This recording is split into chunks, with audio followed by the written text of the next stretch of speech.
ચાલો સદગુરુ મહારાજની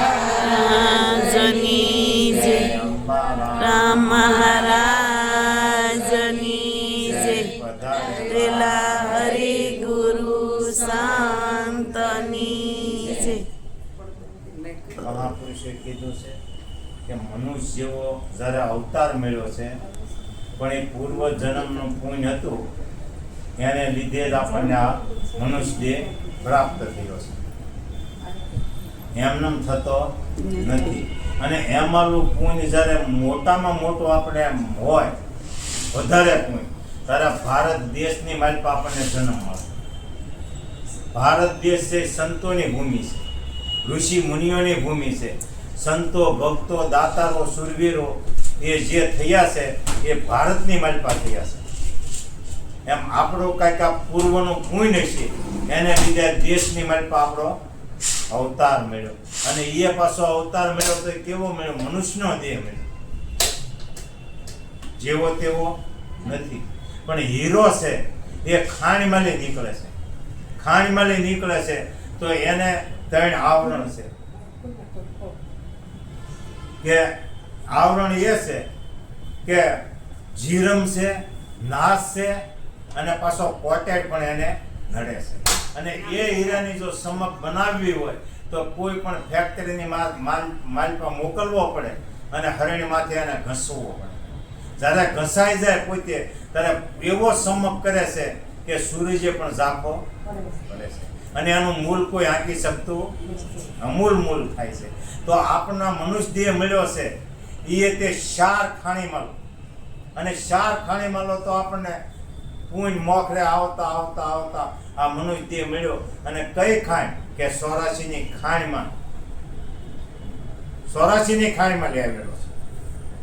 તો આને તે 3 આવરણ છે, મળ વિક્ષેપ ને આવરણ. આ 3 આના લાગેલા છે, એક લાગેલું નથી. પણ આને જો શુદ્ધ કરવો હોય અને પરમાત્મા સ્વરૂપ બનાવવું હોય તો કોઈ સંતનું શરણું લેવું પડે. અને સત્સંગનો જ્યારે ગહારો લે ત્યારે એ પ્રકાશિત થાય ને એમનેમ થાય એવો ગમે તે કરો પણ એમનેમ થાય એવો નથી. અને આપણને તે જ્યાં મૂલામાં નાશ રહેલી છે એ નાશ કોને કીધી? કે જન્મા એટલે અંધકાર આપણને લાગી, અંધશ્રદ્ધામાં ઉતર્યા. આ નાશ એટલે અંધાર, બીજું કોઈ વસ્તુ કીધી નથી. અને જેમ એની માલિપાઈ તે 3 આવરણ છે એમ આપણને 3 આવરણ છે. પણ સંતને શરણે જઈ અને આવરણ જો મટે તો એ જેમ સમક આપે ને આપે. એટલે ગીતાજીની માલિપા કીધું, એ અર્જુન તારા પ્રકાશથી સૂર્ય અને ચંદ્ર અને તારલા પ્રકાશી રહ્યા છે, એનો પ્રકાશ તને નથી. આવો પોતાનો પ્રકાશ છે. પણ જો સંતને શરણે જાય તો. અને મહાપુરુષોએ કીધેલું છે કે આ શાસ્ત્રોમાં પુરાણોમાં તમે જ્યાં વાંચો એમ કીધું સંતને શરણે, બીજા કોઈના શરણાની વાત કરી નથી. અને સત્સંગની જ વાત કરી, બીજે ક્યાંય જવાનું નથી કીધું. પણ તોય આપણને સમજાતું નથી. અને તોરલે કીધું જેસલને તો શું કીધું? જેસલ પાપ તમારું પ્રકાશ્યો અને ધર્મ, બીજા કોઈનો ધર્મ સંભાળવાનો કીધો નથી. પણ આપણે અંધશ્રદ્ધામાં રહી અને બીજાનો ધર્મ આપણે ઓઢી બેઠા.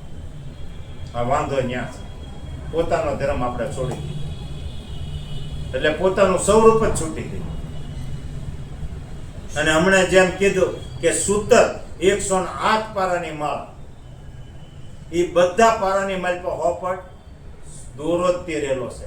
સૂતર આત્મા તરીકે અર્જુનને કીધું, અર્જુન સર્વ ઘાટની માલિકા હું સૂતર આત્મા તત્વ તરીકે રહેલો છું.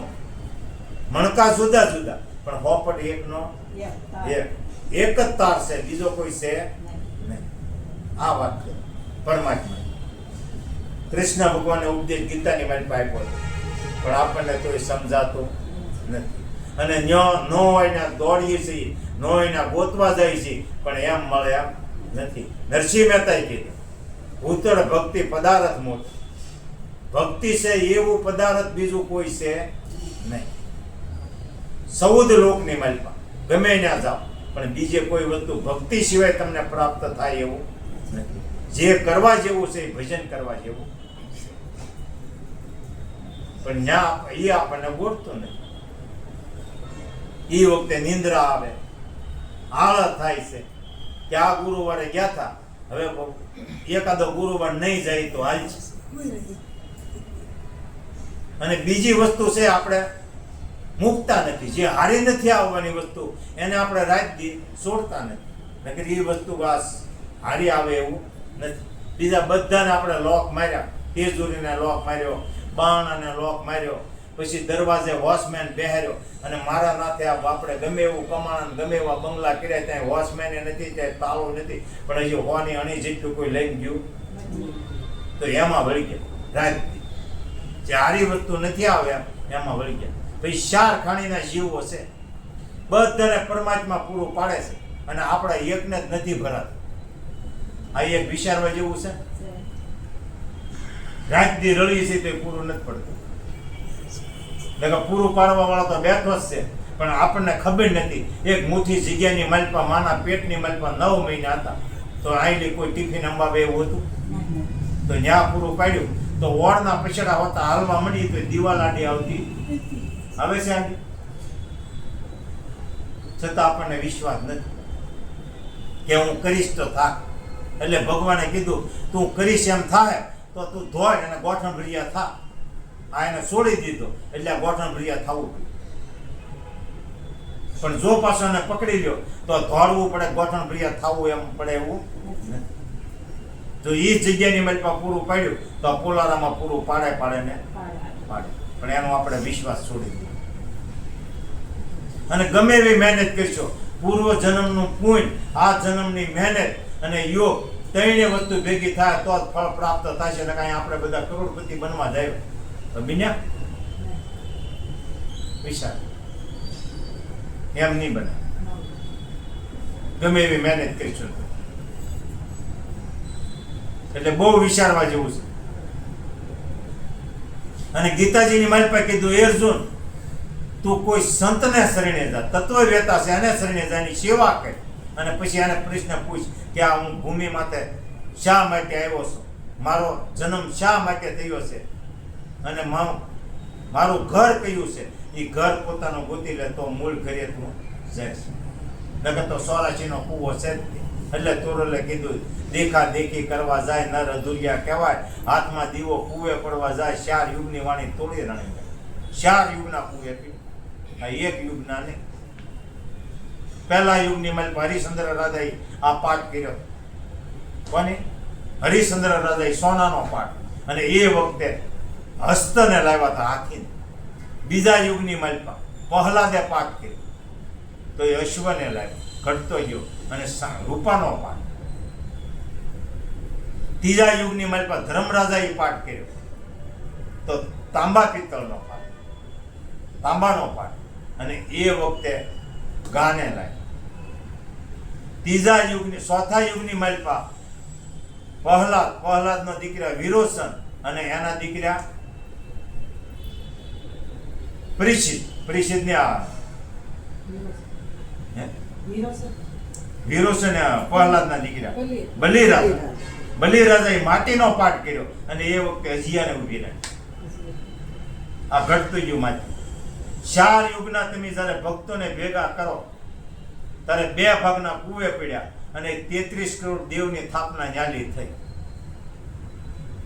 આ 4 નો સરવાળો ભેગો કરો તારે. પહેલા યુગની માલપા 15 કરોડ ને ઉપદેશ આપ્યો, એમાં 5 કરોડ કર્યા. બીજા યુગની માલપા 21 ને ઉપદેશ કર્યો ત્યારે 7 કર્યા.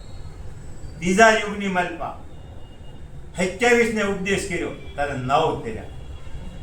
ચોથા યુગની માલપા 12 દુ ને 36 ને ઉપદેશ કર્યો ત્યારે 12 કરોડ કર્યા. આ 4 આંકડા ભેગા કરો ત્યારે 33 કરોડ દેવની સભા ભરી. 33 કરોડ દેવ એમ બન્યા, પણ ગુરુ વિના કોઈ નથી. આ સભા 33 કરોડ દેવની ભરાણી, પણ તોય ગુરુ. એટલે કીધું ધર્મ કર્મ તો છોડ દે, કર સદગુરુ થી સેવ, ગુરુ શબ્દ વિચારી જોઈજો, ગુરુથી મોટો નથી કોઈ દેવ, એથી મોટો કોઈ દેવ નથી. રામચંદ્ર પરમાત્મા જ્યારે વશિષ્ઠ મહારાજનું શરણું લીધું ત્યારે રામચંદ્ર ભગવાન બન્યા. એમ તો ભગવાન બનાવવાનું નથી. અને જે દિવસે ગયા એની આવતા ગુરુવારે ગુરુ પૂર્ણિમા આવે છે. આ ન્યારી ગુરુ પૂર્ણિમા ચાલુ થઈ. આજકાલનો તહેવાર નથી. એ વખતે વશિષ્ઠ મહારાજ રામચંદ્ર ભગવાનને ઉપદેશ દે છે અને ભગવાન તમે કેમ છો એમ એને સમજાવે છે. અને એ જ રસ્તો પકડ્યો અને એ જ માર્ગે જ્યારે હાલ્યા ત્યારે પરમાત્મા બન્યા. એના પર પૂંજાય છે, પણ દેહથી અમર કોઈ નથી. કેદુની વ્યાસ પૂર્ણિમા કહેવાની આજકાલની નથી. આ ન્યારી શરૂઆત થઈ. જે આવતા ગુરુવારે પાછી આપણે આવે છે.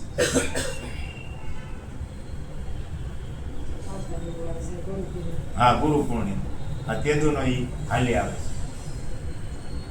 અને એ વખતે ગુરુના દર્શન કરવા એ શરણે જાવું એ બહુ મહત્વનો, એ મોટામાં મોટો તહેવાર આપણી પાસે. એથી મોટો કોઈ તહેવાર છે નહીં. અને સત્સંગનો ગહારો તો કાયમ લેવો. ગમે એનો સત્સંગ હોય કાંઈક લેવા જેવું હોય.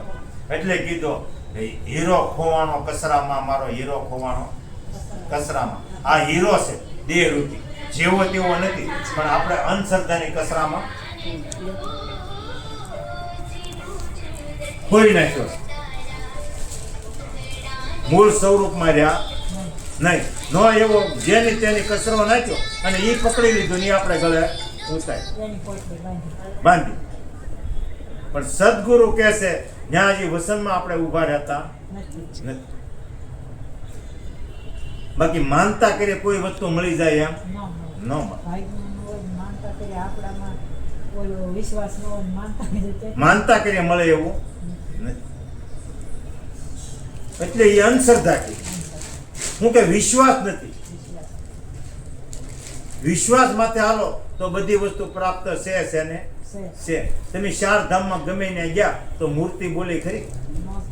અને આ મૂર્તિ આ જંગમ તીરથ છે, હાલતું ચાલતું તીરથ છે. જો સમજાય તો, અને જે પૂછે જવાબ અહીંયા મળશે. અને ઓલી મૂર્તિ હાલતી નથી, ચાલતી નથી, બોલતી નથી. અને આ મૂર્તિ મારા નાથે એવી બનાવી કે બોલે છે, હાલે છે, ચાલે છે, બધું કરે છે. આ મૂર્તિ જેવી કોઈ મૂર્તિ છે નહીં, જો સમજાય તો. અને આની મારી પાસે ગુરુ મહારાજે પોતાનું સ્વરૂપ પ્રગટ મૂર્તિ બતાવી.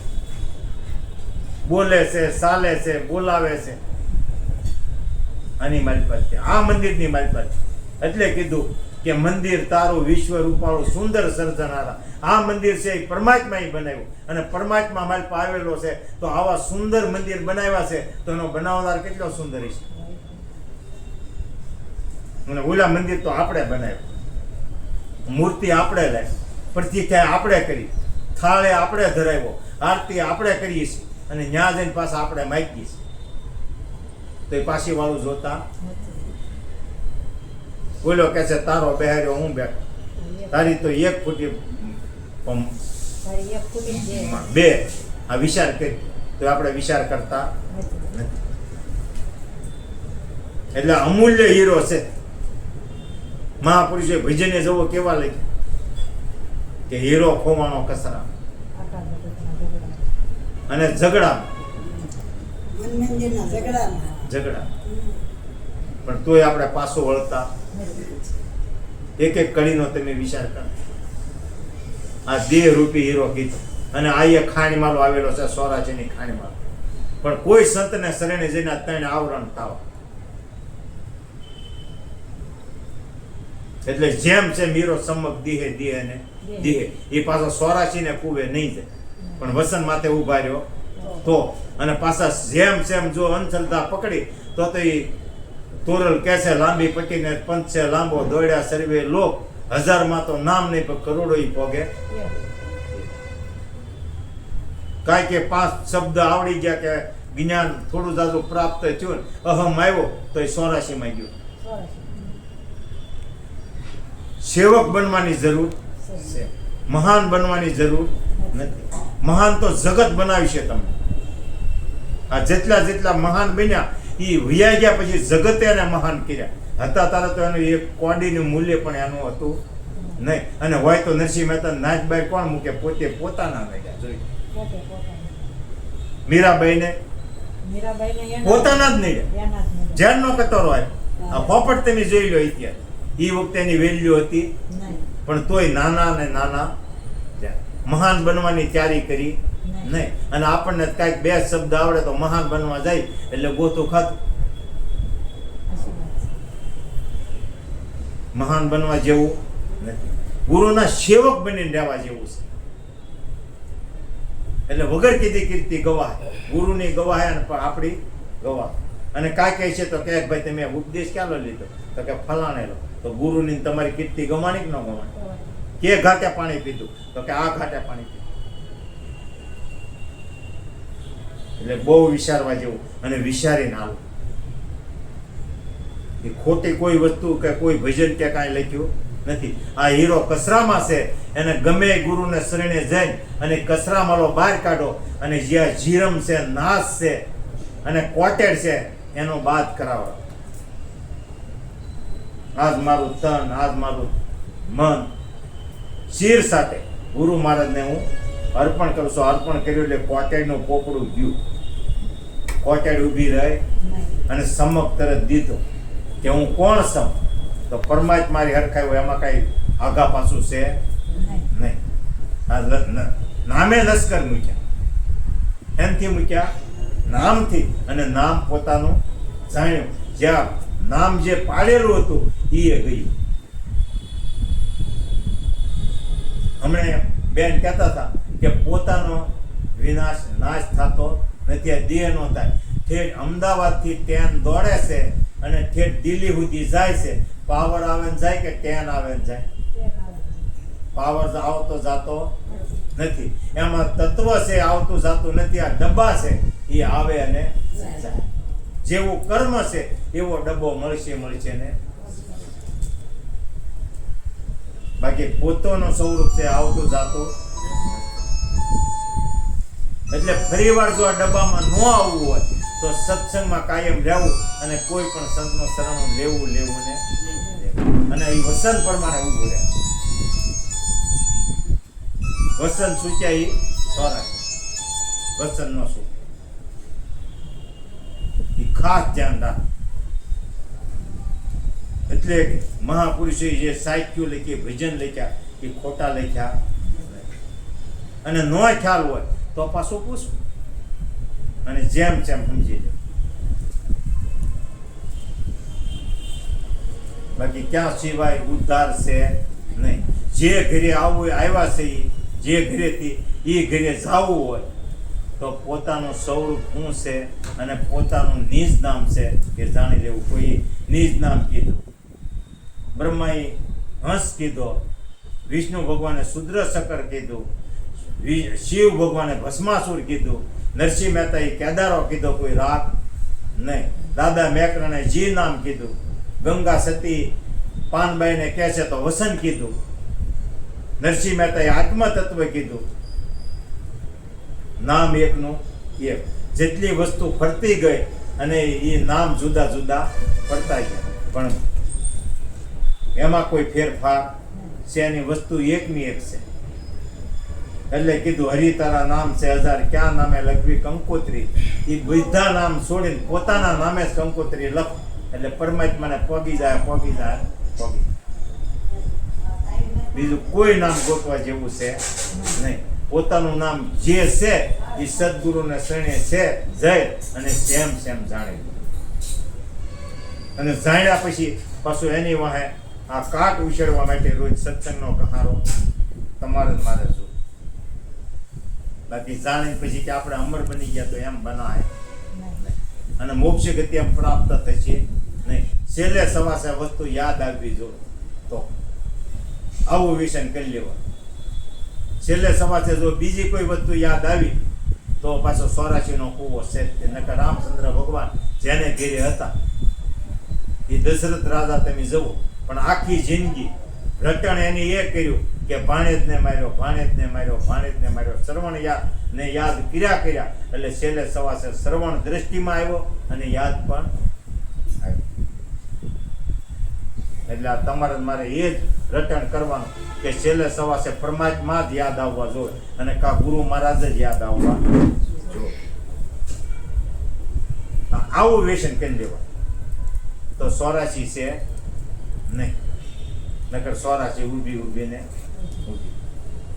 એટલે આ વાત શાસ્ત્રો પુરાણોમાં કરેલી છે.